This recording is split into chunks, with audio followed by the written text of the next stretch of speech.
Hello, and welcome to Bishop Gata and the Ambassadors Global Ministry. I am Bishop Gata, and we are so glad you are here. I want to tell you a story about little Gata, who would not listen to a word from her mama. My story begins on a beautiful sunny day. My mama had asked me to go into town for a very important errand. My brother Robert, he was home from his trips abroad. He traveled to Africa and saw firsthand the hunger, the poverty, and the oppression, and it changed him. He began to look for answers in God's Word, and he gave his life to Jesus. He came home, and for his baptism, he was going to be a special event. And Mama, she wanted everybody to be looking their best. Well, I knew how important it was to her for me to get right back home. There would be no time to stay, no time to play. Well, Mama just knew what a curious child I was and told me not to stop along the way. The trip really excited me because I had not been on a trip by myself of this kind and just wondered what kind of treasures I would find. I could hear Mama's words just ringing in my ears. I shook my head, looked back at times of trouble, and I had no fears. I started down that long, winding road, and my curiosity was just going into overdrive.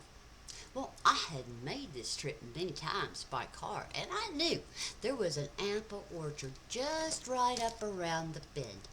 The closer I got, I could taste them and hear the crunch as I bit into the tasty treat. Well, the orchard, it was protected by a very flimsy wooden fence, and that didn't stop me. I climbed the rungs and jumped the fence in no time at all, and I landed smack in the middle of a mud pile. Well, that slushy red muck started filling up my brand new shoes. Now, Mama was going to be so mad at me. I looked around to see if anyone was looking. I grabbed an apple and flagged down a truck. He introduced himself and said his name was Chuck. Well, his bright smile made him seem harmless enough. The radio was playing some contemporary music, which we weren't allowed to listen to at home. And Bob Dylan sang Masters of War and was calling out to the Masters of War to build guns, build death planes and bombs to kill those who were seeking safety. And he painted a very vivid picture as he sang of the young people's blood flowing from their bodies. Well, the music began to fade away, and I began to conjure up all kinds of images of bodies lying about, and the hateful thoughts, they seemed to just consume my mind.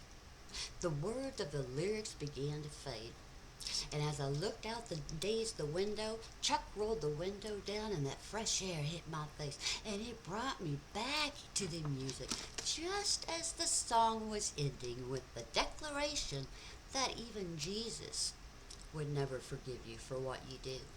Well, my better sense got a hold of me, and I asked Chuck to stop that truck. He pulled over and let me out. Well, I could hear the sound of water in the distance, and man, I was so thirsty. It was as if the soothing sound of the water was just guiding me to where I needed to be. I peeked through the dense bushes and I caught a glimpse of a beautiful waterfall. The smell of the fresh, clean water just filled my nostrils. I stepped into the stream and my shoes began to come clean. And my journey had made me hot. And that water downfall looked like the perfect place to cool off. I waded over to the waterfall and just couldn't wait to get underneath it. Well, as the water began to wash over my head, I had the sensation of just being surrounded by love. As it engulfed me, I reflected on my own heart.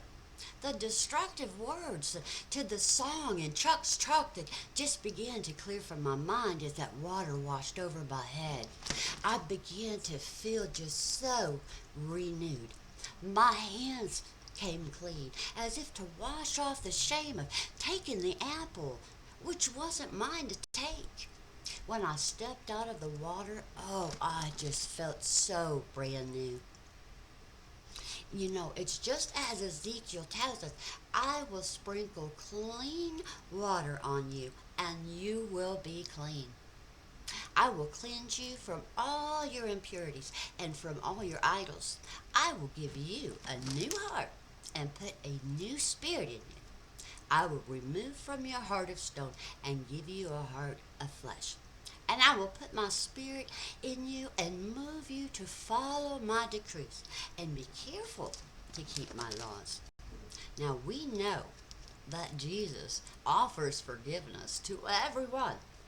We need to just step in the water and be washed clean of all our iniquities. We are enveloped with the love of Jesus. Everyone is deserving of salvation. So go out. Let your light shine. Invite others to go underneath that waterfall and feel that soft, refreshing, clean feeling. I challenge you to do that this week.